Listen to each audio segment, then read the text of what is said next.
হাই everyone, আজি মই একেবাৰে নতুন এটা ৰেচিপি বনাবলৈ লৈছোঁ। আমাৰ ঘৰৰ মাকৈ মানে গোমধানৰ সৈতে আৰু আমাৰ অসমীয়া পিঠাগুড়ি ব্যৱহাৰ কৰি লগতে বাৰীৰ কেপচিকামেৰে খুব টেষ্টি ইউনিক এটা ৰেচিপি বনাবলৈ লৈছোঁ। আহকচোন প্ৰথমে মই মোৰ বাৰীখনলৈ আপোনালোকক লৈ যাওঁ, য'ত কেপচিকামো লাগি আছে আৰু লগতে গোমধান মানে মাকৈ লাগি আছে দেই। এয়া কেপচিকাম সপ্তাহটোত এসাঁজ খাব পৰাকৈ কিন্তু লাগি আছে। গছকেইজোপাৰ অৱস্থা বৰ বিশেষ ভাল নহয়, যত্ন কৰাৰ পিছতো এয়া তথাপিও কিন্তু খুব ধুনীয়াকৈ খাব পৰা হৈ আছে গোটেইকেইজোপা গছৰ পৰা। আৰু এয়া কেপচিকাম মই লৈ লৈছোঁ। আপোনালোকে কেপচিকাম কেনেধৰণে খায় মোক জনাবচোন। আৰু গোমধানো আপোনালোকে মই যেনেকৈ আজি ভিডিঅ'টোত বনাইছোঁ তেনেকৈ বাৰু খায়নে? যদি নাখায় এবাৰ কিন্তু এই ৰেচিপিটো ঘৰত বনাই চাব। খুব বেছি হেল্ডি, কাৰণ ইয়াতে কোনো বিশেষ স্পাইচি ইনগ্ৰিডিয়েণ্টছ ব্যৱহাৰ মই নকৰোঁ আৰু ইমান টেষ্টি হয়। আৰু আমাৰ ঘৰৰ সেই পিঠাগুড়িৰে আমি খুব টেষ্টি। এয়া আপোনালোকে ব্ৰেকফাষ্ট ৰেচিপি হিচাপেও ব্যৱহাৰ কৰিব পাৰে বা ছানডেৰ দিনা স্পেচিয়েল কিবা খাবলৈ মন গ'লে ল'ৰা ছোৱালীৰ পৰা ডাঙৰলৈকে সকলোৱে ব্যৱহাৰ কৰিব পাৰে।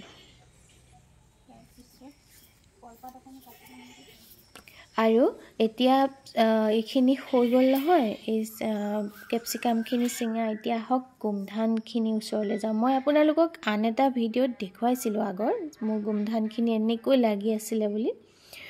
আৰু এয়া এতিয়া পুৰঠ হৈছে দেই, তথাপি এবাৰ চেক কৰোঁ গছতে। এয়া প্ৰথম মই আজি গোমধানখিনি এনেকৈ মানে এৰুৱাই চাইছোঁ দেই, ধুনীয়া পুৰঠ হৈ গ'ল। এতিয়া মই গোমধানটো লৈ লওঁ।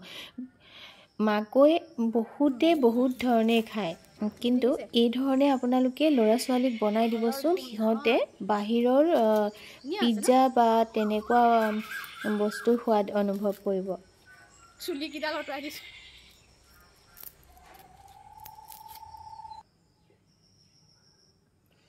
এইটো চাওক কিমান ধুনীয়া। আৰু লগতে জলকীয়া কেইটামানো লৈ লওঁ বাৰীৰ। আৰু জলকীয়া সাধাৰণতে গছৰ পৰা ডাইৰেক্ট ছিঙি লৈ খোৱাৰ সোৱাদটো বহুত সুকীয়া হয়, নহয়নে? জলকীয়াৰ যি নিজস্ব গোন্ধ খুব ভাল লাগে, একেবাৰে মলমলাই থাকে। এইবাৰ জলকীয়া এই জাতটো অকণমান আমাৰ বেলেগ। এই জলকীয়াও লৈ ল'লোঁ। এতিয়া ব'লক একেবাৰে পাকঘৰতহে লগ হওঁগৈ। আৰু এয়া চাওক, মই গোমধান এয়া কেপচিকাম লৈ লৈছোঁ। অৱশ্যে কেপচিকাম গোটেইকেইটা দৰকাৰ নাই, মই যিহেতু ৰেচিপিটোত মাজত টপিং হিচাপে ব্যৱহাৰ কৰিম। আপোনালোকে ভিডিঅ'টো শেষলৈকে চালে কিন্তু গোটেইখিনি ভালকৈ বুজিব পাৰিব দেই। আৰু মই আপোনালোকে যাতে ধৰিব পাৰে সেইকাৰণে অকণমান লাহে লাহে কৰি দিছোঁ দেই।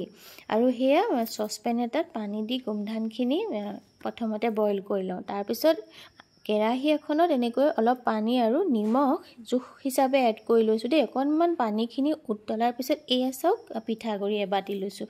শুকুওৱা পিঠাগুড়ি আমাৰ সকলোৰে ঘৰত থাকে। আৰু সেয়া পিঠাগুড়িখিনি দি লৈ গেছটো কিন্তু মই এতিয়া ফ্লেমটো নুমুৱাই দিলোঁ। দি লৈ এতিয়া এনেকৈ হেতা এখনেৰে সানিছোঁ আৰু অকণমান পানী এড কৰিম। এড কৰি পিঠাগুড়িখিনি এনেকৈয়ে মই 15 মিনিটমান সময় ঢাকি দিম। একেবাৰে গৰমে গৰমে মই পিঠাগুড়িখিনি নাসানো। আপোনালোকে যদি ভাবে নহয় গৰম মানে পানী কেৰাহীত কৰি নলৈ আগতীয়াকৈ গৰম পানীখিনি কৰি লাহে লাহে হাতেৰে মঠু বুলিলেও পাৰে। এই দুইটা প্ৰচেছতে কৰিব পাৰি। আৰু এয়া চাওক কৰ্ণখিনি মানে মাকৈখিনি হৈ গৈছে। ইমান ধুনীয়া কালাৰ হৈ যায় নহয়নে যেতিয়া আমি মাকৈ বইল কৰোঁ। তাতে আকৌ ঘৰৰ মাকৈ নহয়নে? আৰু এয়া কেপচিকাম মাত্ৰ ডাঙৰ কেপচিকামটো লৈ লওঁ, ষ্টাফিঙৰ কাৰণেহে ব্যৱহাৰ কৰিম যিহেতু। আৰু কেপচিকামবিলাক এনেকৈ মাজতে ফালি চাব লাগে, যিহেতু এতিয়া বাৰিষাৰ বতৰ। সকলো শাক পাচলিতে ভিতৰত কেতিয়াবা কিবা নহয় কিবা সোমাই থাকে, আৰু আজিকালি যে সকলো সম্ভৱ নহয়নে? তথাপিও ঘৰৰ বাৰীৰ শাক পাচলিত বৰ বিশেষ চিন্তা নাই বাৰু। আৰু এয়া পিঁয়াজো এটা লৈ তাতে 4 ভাগ কৰিছোঁ। এইকাৰণেই ডাঙৰ কৰিছোঁ জানেনে, মই চপাৰত দি ল'ম। আৰু এইখিনি হৈ গ'ল, কাঢ়ি লৈছোঁ মাকৈখিনি।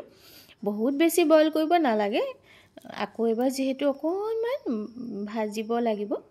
আৰু এয়া ভেজিটেবল চপাৰ হয়তো লৈ লৈছোঁ, তেতিয়া কি হয় টাইমো আমাৰ বাচি যায়, খুব কম সময়তে আমি আৰু খুব মিহিকৈ যেনেকৈ লাগে আৰু আমি এইখিনি চপ কৰিব পাৰোঁ। এইটো আপোনালোকে এমাজনত পাই যাব, এইটো মই তাৰ পৰা লৈ লৈছিলোঁ আৰু খুব বেছি হেল্পফুল হয়। আৰু এই মাকৈখিনি এনেকৈ ধুনীয়াকৈ এতিয়া কাটি দিছোঁ, গৰম যে একেবাৰে থপিয়াই থপিয়াই কাটিছোঁ ৰ'ব।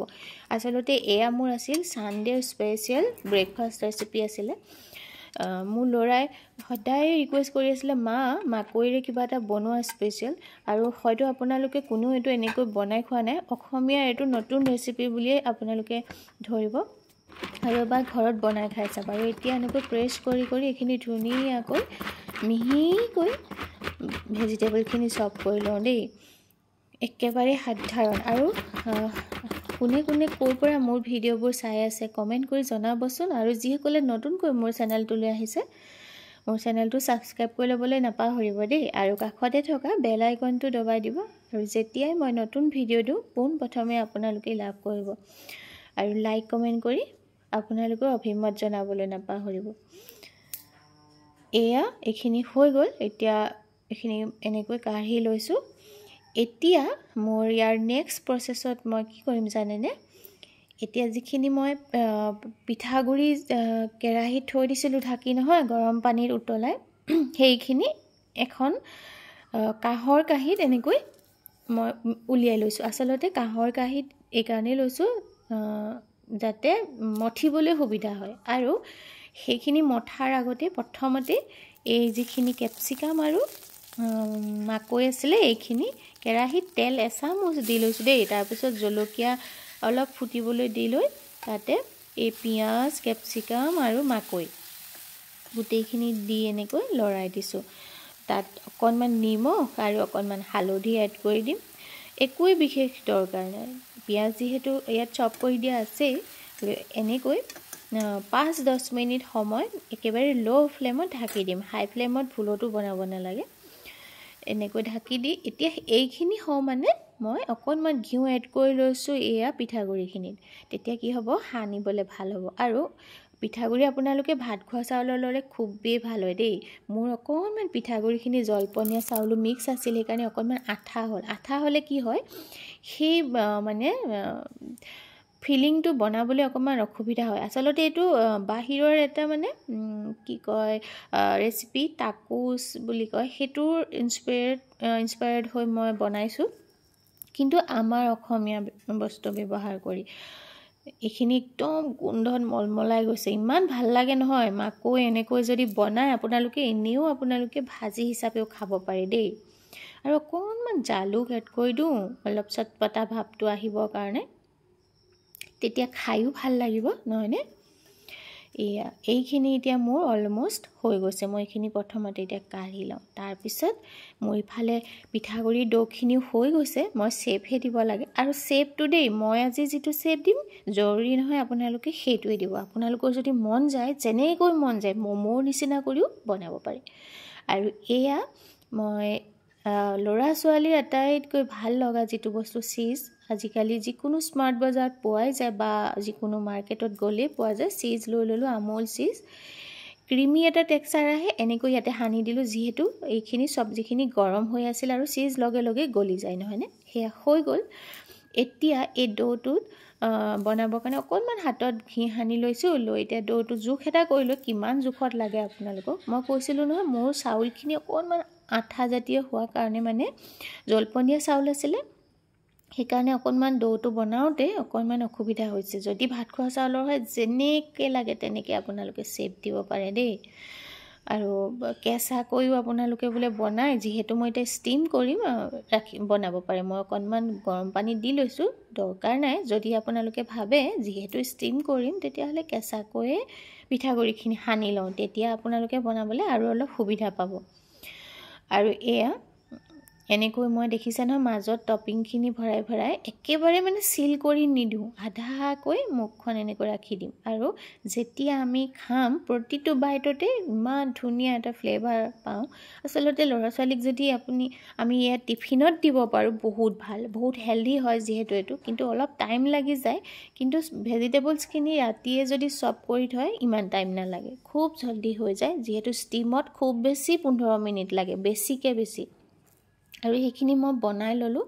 এতিয়া ইয়াতে কলপাত এখিলাতে ঘিউ অকণ সানি লৈ তাত এইখিনি যিখিনি বনালোঁ পিঠা, আপোনালোকে কি কয়, মোৰ ল'ৰাই কিন্তু এইখিনি কৰ্ণ ম'ম' বুলি কৈছে দেই।